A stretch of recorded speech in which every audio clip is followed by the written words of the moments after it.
You ask Tiger to solve. This deals with linear equations with one unknown. The final result is x equals 5. Let's solve it step by step. Simplify the expression.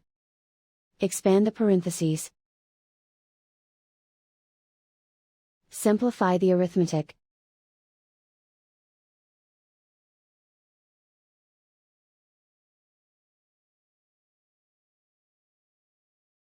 Group all constants on the right side of the equation. Subtract 7 from both sides.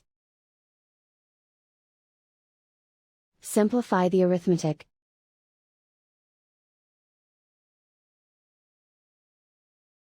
Isolate the x. Divide both sides by -9. Cancel out the negatives. Simplify the fraction.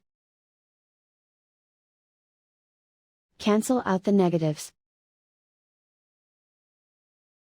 Find the greatest common factor of the numerator and denominator.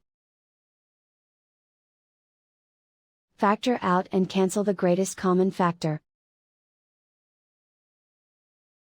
And so the final result is x equals 5.